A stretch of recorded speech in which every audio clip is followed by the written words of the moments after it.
Hey, you guys hanging on to the very end? Yeah, give yourselves a round of applause. So much info to take in. This is a panel called What's Next? My name is Jan Fran. I'm going to be your moderator for the panel. As always, I like to acknowledge the country that we're on, the country of the Wurundjeri people of the Kulin Nation, and pay my respects to elders past and present. A warm welcome to any First Nations folks here today, and a warm welcome to everybody.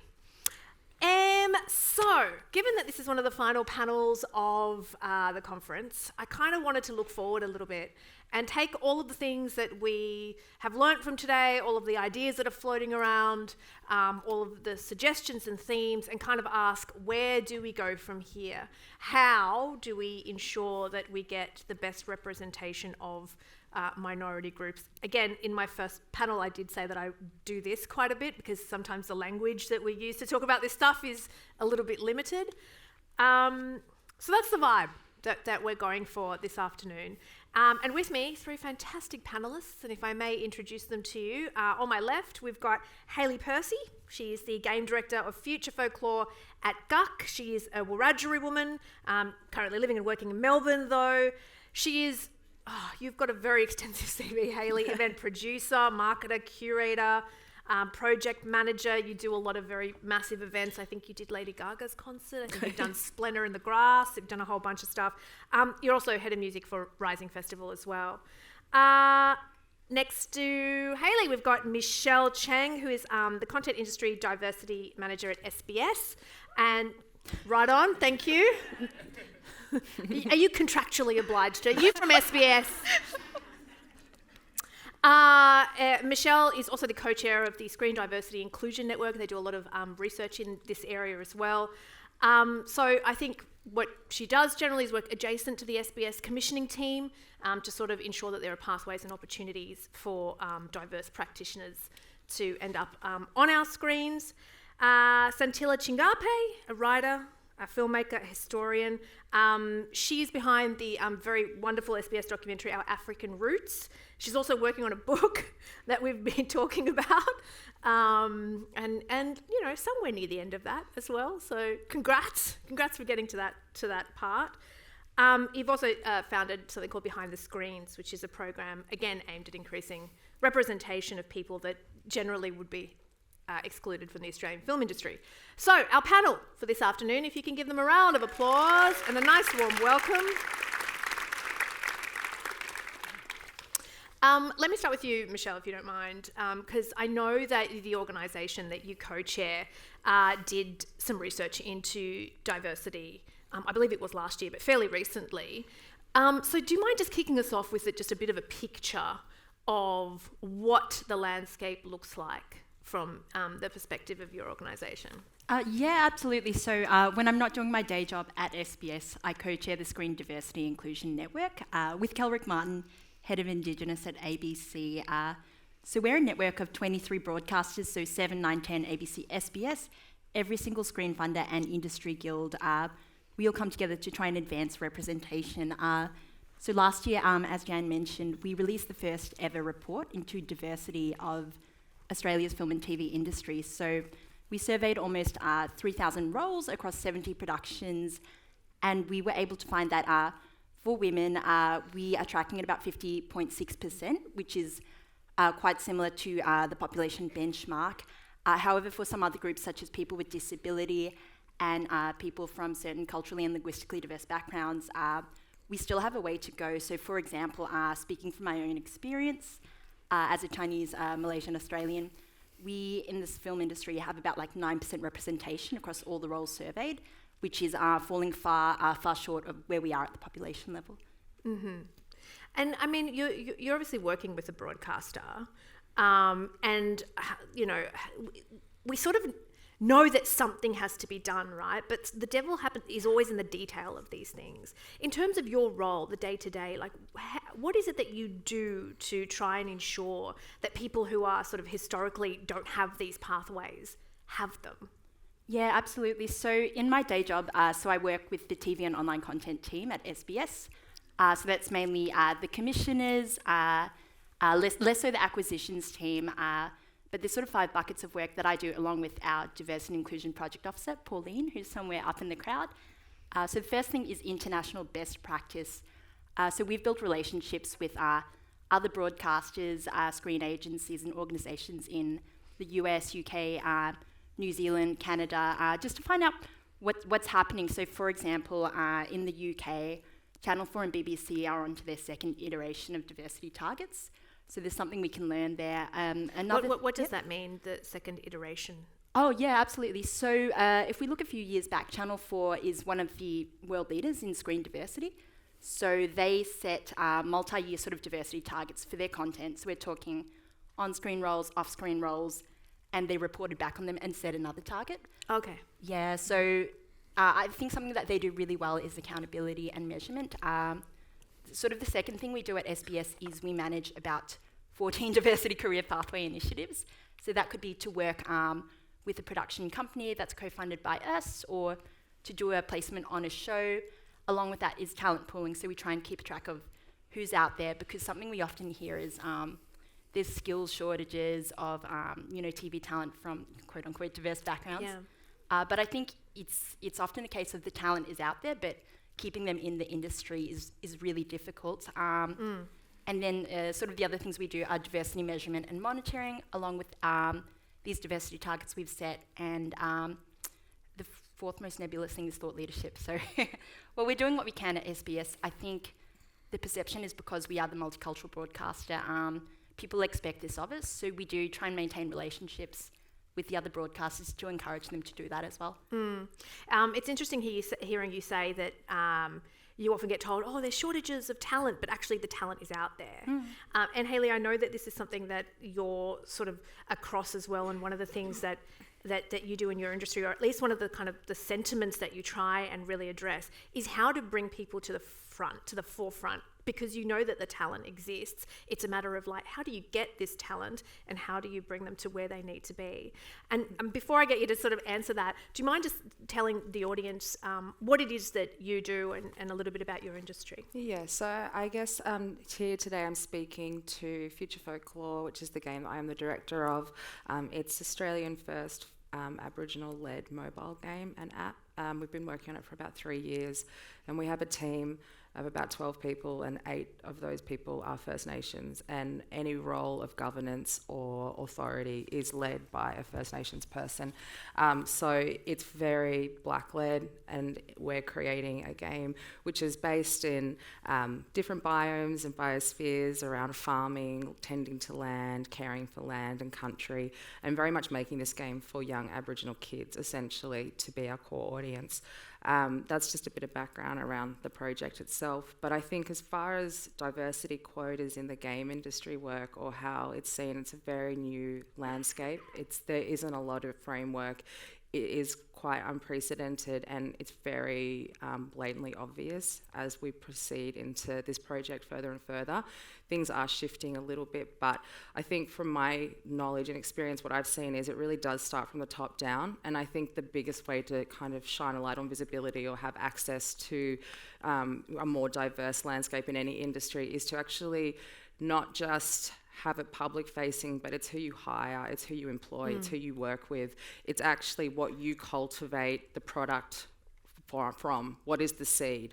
Because it's a lot more organic, and you'll get a lot more growth if you hire an Aboriginal person in your workplace, as opposed to paying for a 1-hour consult for white people to then go and do the work. It just is a very different practice, and I think that's what I've seen firsthand, and that's kind of how we like to lead our project. Yeah, and how have you sort of managed to do that when you talk about a workforce or a team that is predominantly Black-led? You're producing a mobile game for, as you say, young First Nations kids and young people. Yep. How did you get to that point? We just did work. Like, we went out there, we spoke to our networks, we spoke to people in positions that were already doing this work on the sidelines, but, weren't probably coming from bigger studios. And we really sought out people that we wanted to work with and who have, very talented and, had incredible skill sets already, and are already just growing exponentially through this new kind of project that we've all been doing together. But I think you made a concerted effort to go out there and find people. Exactly. We really sought out talent, and that we wanted to work with, and just that extra work in that space. And I think, you know, looking at kind of that equity versus equality kind of concept around, if you just, you know, put an ad online for a job, qualifications are going to come from privilege and lived experience, and, you know, it's all very quite obvious when you think about it, you know, why people rise to positions of power. So it is about investing in skill sets and growth, and, you know, if people aren't 100% qualified for that role, think about why and how they could be, and what can you do more of to keep this organic growth of diversity. And I really do just want to touch back on that point, that it is so much more organic when you just hire people that come from the diversity that you want to create on a screen. Like, it does just really flow so differently, and I don't know if that's anyone else's experience here, but well, I mean, I see it. Santa, you're nodding. What Ellie touched on, necessity, I think is an interesting one. I think, you know, waiting for the industry to make the changes that we'd like to see is a lost cause, I think. This is unfortunate that you know, people that have been historically excluded from the sector have to take it upon themselves to try to find solutions to it. But that's just the reality. Mm-hmm. Because when I started behind the screens in 2018, it really came out of frustration because I was sitting on a diversity panel, and I think it was like the 100th diversity panel I'd been on, where we were just talking about the problems, and we recognise as a problem, but no one, like, it felt like we weren't doing enough to try and shift things. And when you say we, who is we? I'm talking about the screen industry, as right. in the sector that I work in. I felt that more could be done, and, you know, and I was in a position when I would be on my own projects where I could bring people in. You know, on any project that I have, we tend to have a paid attachment so we can get people in from various cultural backgrounds. I try and work with as many people from various backgrounds as I can, but that got very overwhelming because I was getting so many messages from people saying, I really want an opportunity, I really want to get in, I don't know how to do it. And I sort of thought, I don't have that many projects up constantly to be able to support you in this way. And so Behind the Screens was essentially a way of sort of going, okay, how do we build a network that can... Thank you. How do we build a network that can essentially support these people and create pathways? And that's how it started. So I partnered with Footscray Community Arts Centre. It's in the western suburbs here in Melbourne. And the reason why I wanted to partner with Footscray Community Arts Centre is that a very good foundation of centring First Nations knowledge, and that's essentially at the core of their practice. But also, you know, they're very familiar with, you know, working with people from various backgrounds, whether it's across culture, whether it's disability, and that was a big part of it because the people that were coming through Behind the Screens came from all backgrounds. And one of the things we did early on was that we made it free because cost is a big factor within the screen industry. I mean, a lot of people can't get in because of economic barriers. And we did not want that to be the case. So from the beginning, Behind the Screens has always been free for all participants.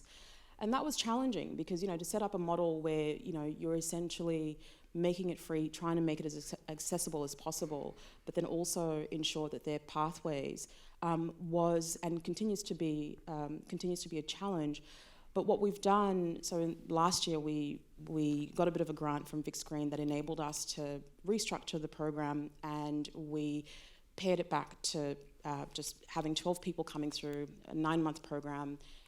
It's now a capacity building program, which means that once you go through the program, you essentially have the skills that the industry needs. So you can actually go on a set and be, you know, fulfill attachment requirements, which is an important thing because in the screen industry, a lot of work comes from who you know. It's very much network based. Yeah. No one advertises jobs. It's really someone calling you saying, hey, we need a soundie on this. And that was something that we were working really hard to try and you know, ensure that more people come through. But then one of the things that then happened was we sort of thought, okay, we get to create these pathways, we get to upskill people. We had a directory that we put out at the end of the year that we, you know, shared with sector. And even that still created a bit of, like, you know, I thought that you know, the sector in many ways would take up that opportunity, and that still hasn't happened.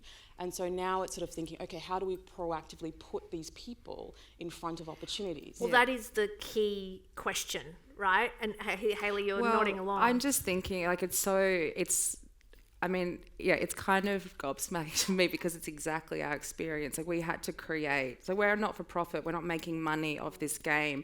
We're basically creating a hub where it's culturally safe for Aboriginal people to work in the games industry because it doesn't exist. Right. And that's something that, you know, when I say that, we're very supported by our funding bodies, and we've had amazing conversations moving forward. Some new practice in that space too around funding and grant models and how they're not culturally safe and applicable to First Nations practice. The turnaround times on, you know, the auditing and the kind of the grant processes and how quickly you have to have outcomes, it's not how we work. You know, we work a lot around consultation, cultural safety, setting foundations around, you know, being understanding of ICIP, like intellectual cultural property, and how to use, like, it's so colonial, this concept around how we work in these systems and how money is given to projects and expected to be used in certain time frames. And I think it's been a very big highlighting, illuminating factor to me. So I feel like it's of interest to share that, to think about as well for everyone. But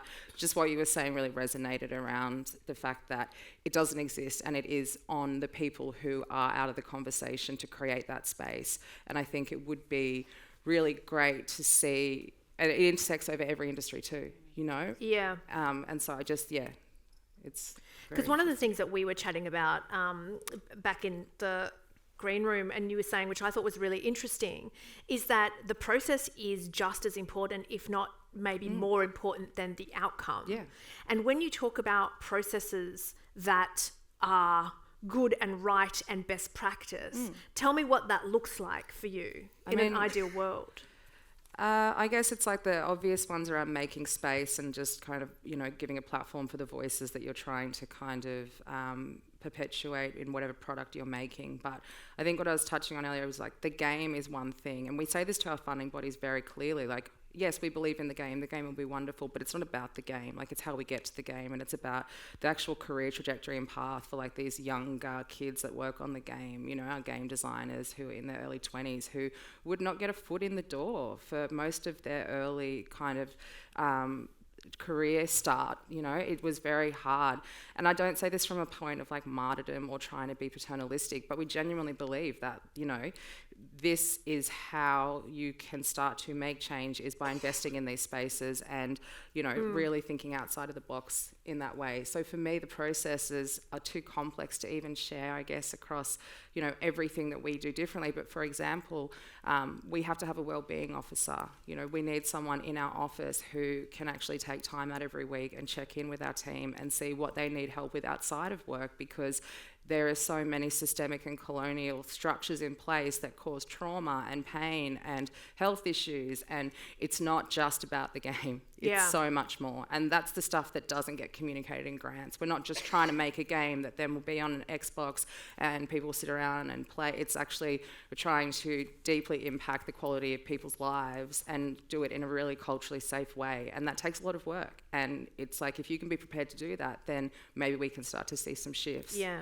There almost seems to be a focus, a reprioritization, you know, from industries that hand out the money to say, one of the outcomes is the game, but another of the outcomes is actually, as you say, providing, you know, an opportunity for people, creating processes that you can then scale up and that you can then learn from, are just as, you know, important, and that's what they should be targets as well. That's the conversations we've been having, and our funding bodies have been really wonderful. Screen, Oz, Vic Screen, like they're so open to the conversation, and we're so deeply appreciative, because that's where you'll start to see change. It's really structural. Like, you know, they need to lead the way as well with how these grants are given, how funding is given, where money goes, what projects are supported, who's being supported, whose voice is it, all that stuff. Like, that is where the end product ends up being, you know, a more fruitful process for everyone involved, and for the audience it's for, and for whose, like, you know, whose story it's telling.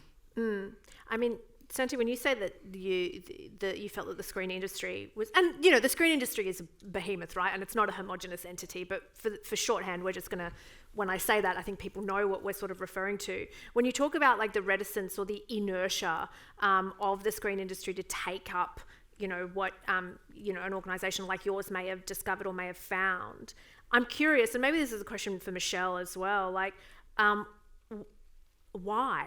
Where does that inertia come from? I think it was just what Hayley touched on. It's a lot of work. And I think for the most part, you know, and again, this is going back to Hayley's point about we're working within sort of Western imposed frameworks that, you know, center are patriarchal, center white supremacy, et cetera, et cetera, et cetera. And so just by default in being in these spaces makes it very difficult to operate within those within these systems. And so when you come in and you sort of say, we want a wellbeing officer, this is something that doesn't quite fit that framework, because how do you quantify that, right? If I'm giving you money to make something and I want to see something at the end of the month, I'm not interested in everything else that's going on. I'm just interested in the outcome. And I think for the most part, a lot of these measures want to see results at the end. But then what you begin to realize, and this is what we learned and continue to learn behind the screens, is that a lot of these things require time, like they really, really do. And that investment of time is something that's very difficult to quantify because, as Hayley mentioned, it's very broad. It's not just a singular thing.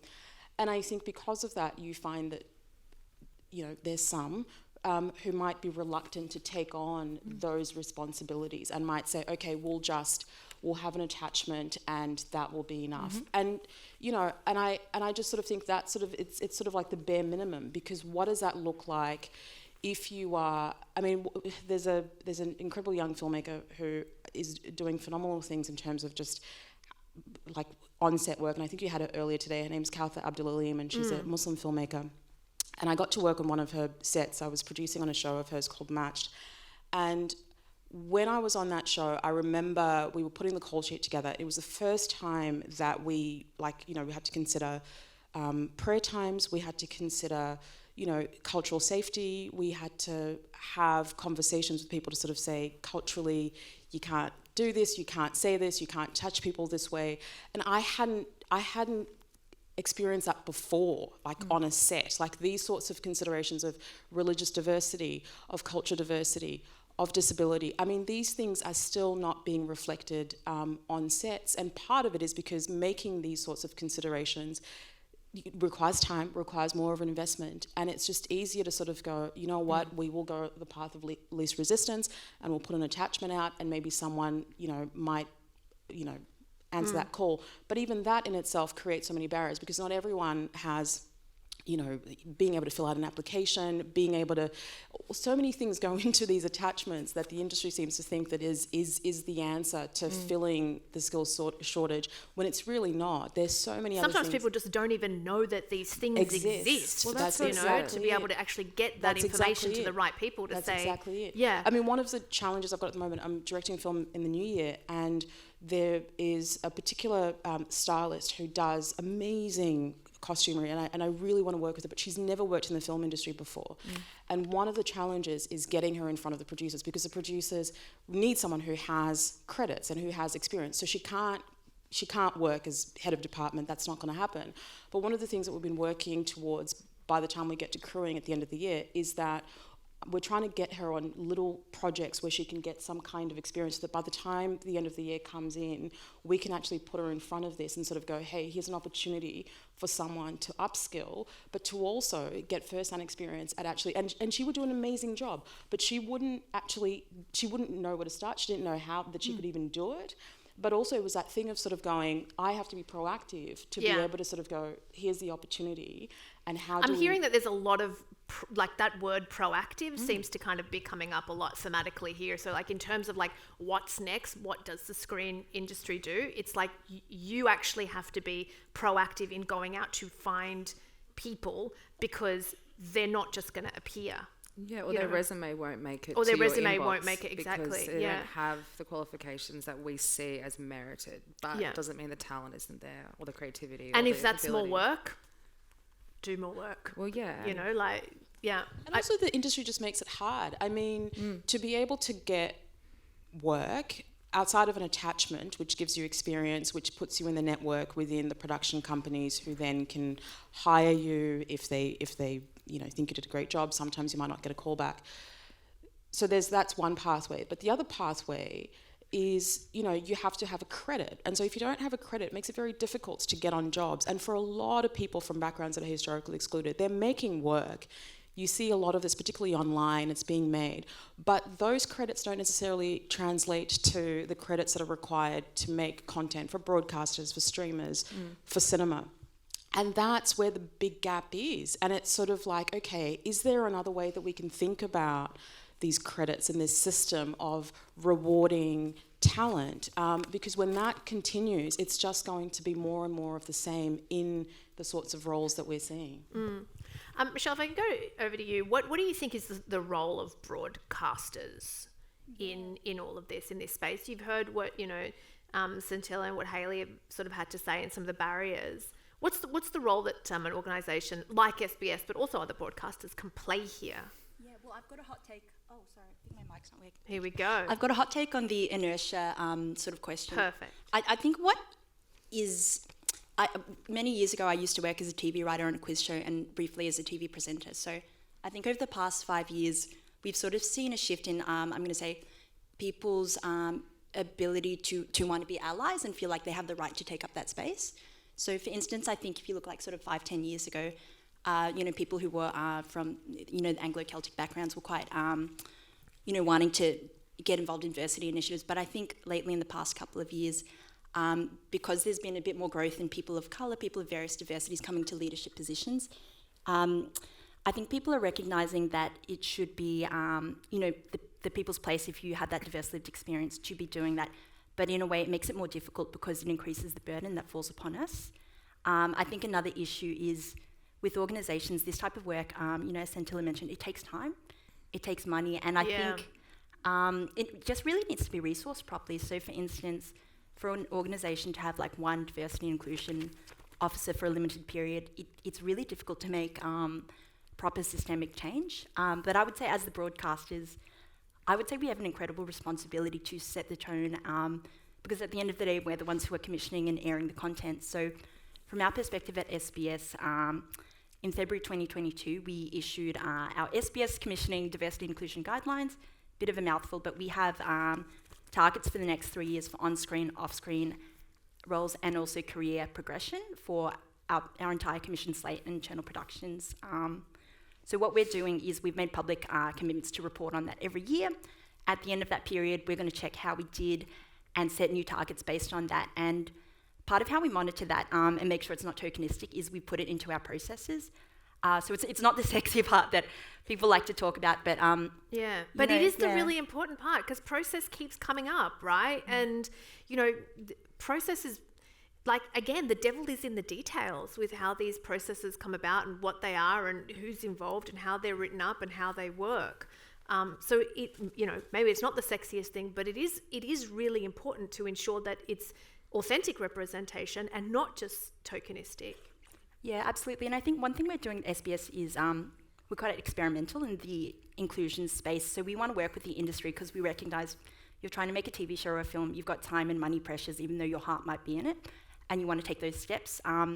So what we do is we have a program called the Talent Escalator. So we actually co-fund with state screen agencies 12 to 16 week placements for people who identify as culturally and linguistically diverse, First Nations, LGBTIQ+, people with disability, and intersectionally women. So that's one practical way that we can help. But then we recognise you can't just drop someone who's a person of colour into a set and expect that everything's going to be hunky-dory, they're going to have a great experience. So we put in mechanisms to encourage production companies to upskill and sort of take more responsibility themselves. So a new area that we believe we might have been one of the first broadcasters to publish a guidance on sort of cultural safety, inclusive environments on a TV show. So one mechanism we have is when a show is commissioned, our commissioning editors can get the production company to fill out a cultural safety plan. And we have this template available on our website. So it's about 6 questions that are sort of nudges. So that the production company can think, okay, what is the subject matter of my show? Say it's about Chinese Australians. Another question we ask is, okay, when you look at the key creatives or people on the crew on your show, who was actually from that background and how long are they with you? And the idea is that if we saw a show that said, oh, we've hired a cultural consultant for half a day, that would be a bit of a red flag, and these films, they have to be approved before we sort of go further in the process. Right. So there is that kind of a slightly more rigour built into the process to ensure that like the tokenism doesn't happen. Yeah. I do just want to let everybody know that we'll open up this whatever this is. We will be opening up to questions in about 10 minutes. So if you do have any questions or you want to, think of some questions, if you've got about 10 minutes to do that, and we'll have some roving mics coming over to where you are so that everybody can hear you. And sometimes I think it can be a bit trite to, ask people this question, but if there was one thing that you could change now and immediately about the screen industry or an aspect of it to ensure that there is greater and better and more accurate representation, what would it be? Hayley, that's you. I'm looking at you, girl. One thing. Well, hey, I mean, if you've got more than one, but... I'm just trying to think of what would be the biggest unblocker for us. And look, it might be an ecosystem that you can't just pull one thing out. No, it's not. I think to begin with, like, we're not, no one is actually going to undo all the damage of colonization through one project. So we're very aware that what we're doing is not going to in any way potentially make mountainous change in this space, but we would like to see, I think, governance and autonomy from funding bodies. Essentially, fund projects you believe in and get out of the way, because there's a lot of roadblocks that we find that I spoke to before. That would be, I think, we live in a capitalist society. It's one of the power structures where governed by money is important, and how we spend that money is how we get this product made and how we can also keep this studio alive and active. It's just a reality. So to have autonomy and governance within that space is a massive factor. I think also just knowledge sharing and having conversations like this.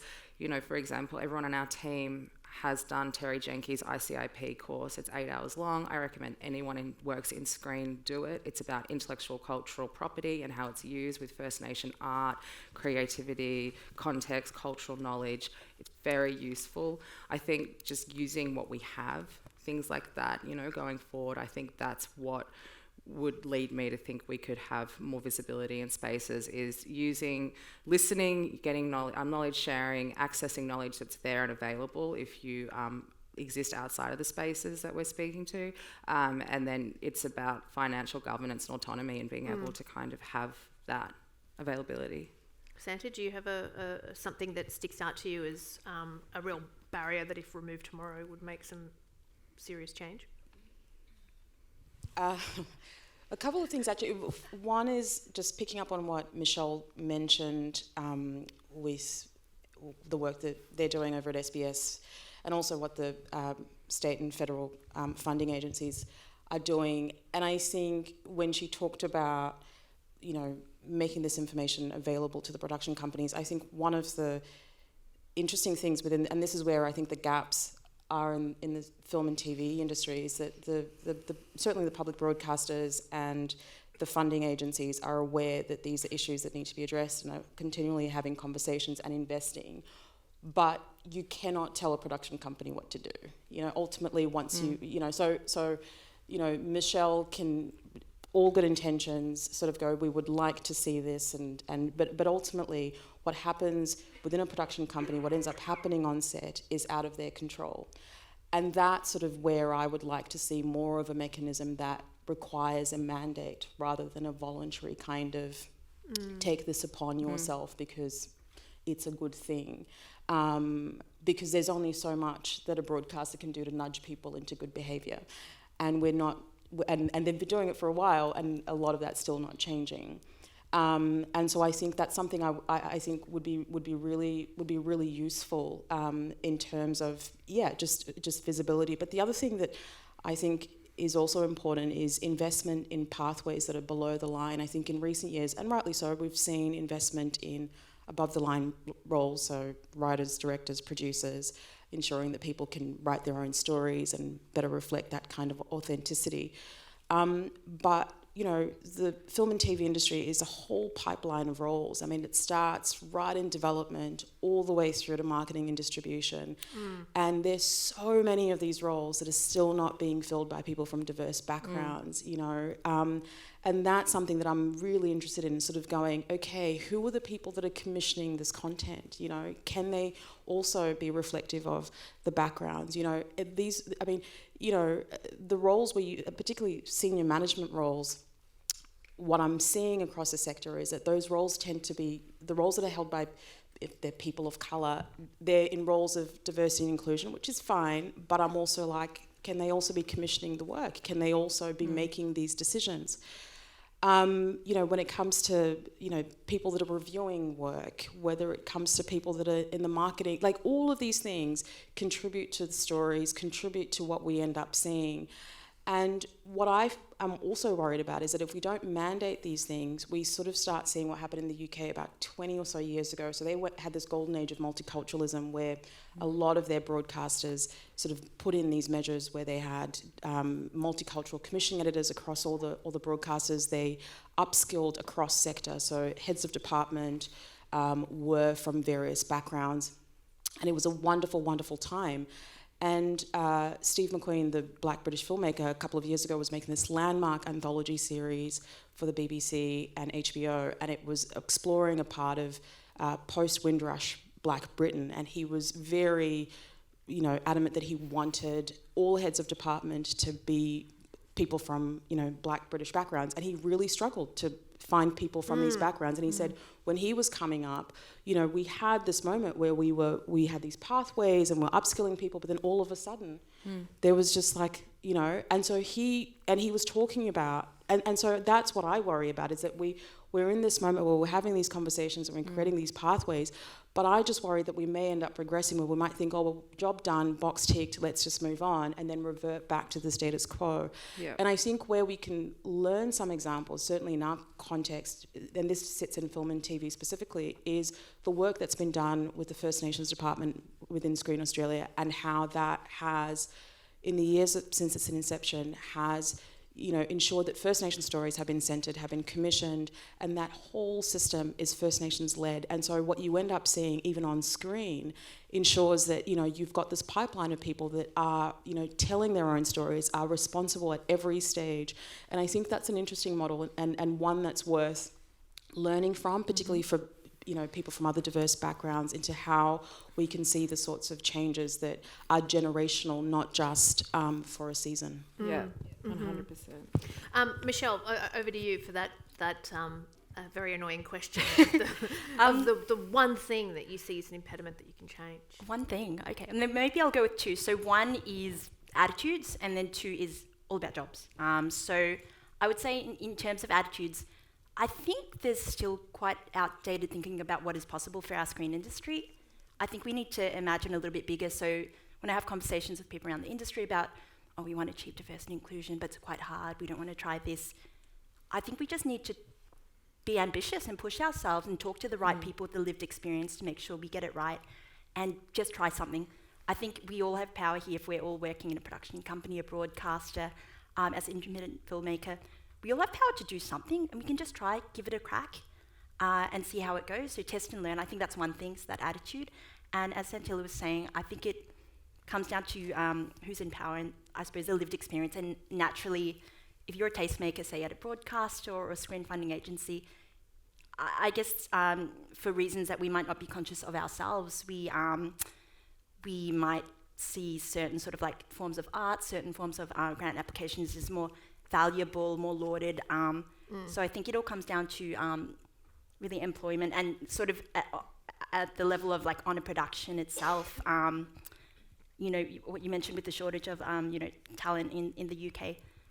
What happened to those people? Did they just leave because they didn't feel like the TV industry was a place for them? So I think it comes down to employment at the top end, tastemakers, employment in pathways, and making sure we're doing what we can to make sure everyone feels like they belong, Yeah. and that it doesn't feel like a burden. It's just Look, mainstream. belonging's huge, and everything. It really, or here's my unsolicited 2 cents, but I genuinely feel that's what it comes down to, is this idea of like, you don't feel like you belong in this industry. And it's something that, was very, very pervasive growing up, because when you looked around, you didn't see anybody in the industry, and that was just something that happened over there. It was done for you. And so people sort of accepted it as like, okay, well, that's just the way it is. There was no, no one was lamenting that was the case. That just sort of was the case. But ultimately, it was that feeling of not belonging in this space, not being able to tell the story of Australia, because you don't effectively belong in Australia. Anyway. That's one of the things, to touch on that quickly, just with the game. It's like, if you can see it, you can be it. It's that thing. And it's I feel like that's why for us the process is just as important as the outcome, because it is for young Aboriginal kids to see that in the game industry you can be a game director, you can be a game designer, you can be head of an art director, you can do all these things, but you do visibility. It's key, right? And I think what everyone's touched on today with employment, it's about jobs and upskilling and investing in time and energy. I think it's like the largest way to make change is through organically just having that around you and learning and listening. Yeah. I want to open up to some questions. So do we have some questions here from the audience, so I can make sure that we get a microphone over to you? We've got one on this side. Madam there in the black, the mic is a-comin'. Anyone else? Just so we can get a mic over. We get this. Yep. Okay. Hello. So I work in the exhibition space, which always feels like the very last piece of the puzzle that often doesn't get talked about. And this may be a hypothetical question of, please help me reconcile this problem. But I always think about the fact that success for cinema, once we're hitting actual theatrical releases, is so built around box office. And for me, I'm like, well, I buy the ticket before I see the film, and if this film sucks but the box office result's really good, if James Cameron's back with part 2, that's what's on screen. So I just wonder, and I wonder if Michelle, given that broadcasting, I don't know whether there's more data that you get to see, whether people are tuning out halfway through a feature or things like that, but is there a different metric that could offer us a better way of gauging what people actually want to see? Because I know that people are buying tickets to things, and then I come across one person that actually enjoyed it, but then all the articles are like, cinema is saved, but none of us actually want to see that again. So yeah, help me figure this out. I'm so sick of it. I just want to see better stories more often. Yeah, no, thank you so much for the question. So I'm not an audiences expert, but I think it's really interesting. When was the last time anyone here switched on TV and watched something that was streaming live? I mean, not streaming, see, language. I think in the TV world, we're still really focused on sort of linear viewership, right? So I think that's one thing. And I think we need to take into account also sort of generational tastes as well. So I think when we think about sort of audiences that are, say, I'm going to say 40, 30 below, increasingly people are watching streaming services or digital. It's the question for us as an industry is, do we value that as much as linear? How long will that box set watching last? And I think it's the cruel reality is, I mean, we're a commercial industry, right? And everything that is funded, that is shown, all comes down to viewership. So I think part of that is also, thinking sort of what medium sort of audiences we're looking at, and also, do we want to be beholden to audiences or also be tastemakers a little bit? I think that's something that we need that's to a think delicate about. balance, isn't it, that you're constantly treading? Yeah. Question? Hello? It's on? It's on. Hi, I'm Sana. I'm a freelance producer. Sorry, I don't know if I'm looking presentable. You're good? I'm a freelance producer, and Santilla, it really spoke to me when you said that there is a gap between someone that's applying for Screen Australia funding and may not have appropriate credits to do so. And as a producer, I'm helping, I guess, a lot of films have that kickstart from when they're in development to potentially having some funding to get a scriptwriter, and then bringing that script to a stage where we can finally go for some bigger funding. And that gap between having like IMDb credits and those kind of things have sort of been the roadblock for us. But having people in the team going and getting that attachment position, then coming back, it just sets that timeline that you have for a project, whether you're going for film festivals or even for, you know, your personal timeline. It just sets that kind of scope to maybe a year and a half, where you can make a film with proper budget, pay all your crew well, and it's just sort of something that I've been coming across a lot recently. And we do go for crowdfunding opportunities, and you know, a lot of film festivals, like the Queer Film Festival, has Pitch Please, and lots of these small forms and ways that we can build that. But Screen Australia and sort of the federal, the government funding bodies are sort of a little bit harder to crack. So what would be your advice? Ooh. I mean, I'll answer your question and tangentially also answer the previous question in terms of why don't you get to see the things that you actually want to see, and why aren't they being made? And it's to this question around credits and access, and I'll answer it sort of using my own like example. I wanted to make a feature film 5 years ago, did not have the credits. And it's not like I didn't have the stories, or I didn't have, you know, a previous career experience that enabled me to actually feel like to be confident to be able to do it.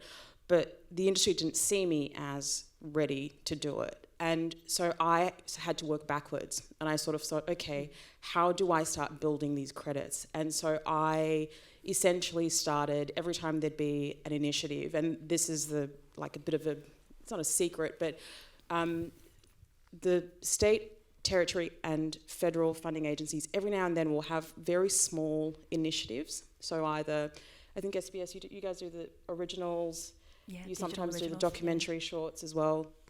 And those are useful because they get you a broadcast credit and they get you a funding agency credit. So you're already ticking two boxes if you can get yourself that credit. And then what that then means is that it puts you in front of even more production companies who then can sort of see that, one, you've been able to manage a budget, you've been able to get something made, you've been able to get it, you know, broadcast, et cetera, et cetera, et cetera.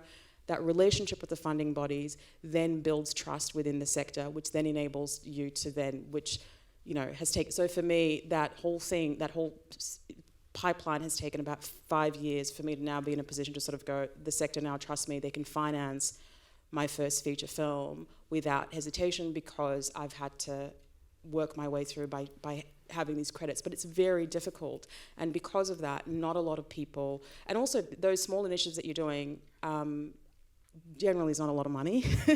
So that, and this is why the economic factor is a really important one. So not everyone can actually afford to sort of go, okay, I will go off and I'll make this thing, or I will invest in this thing.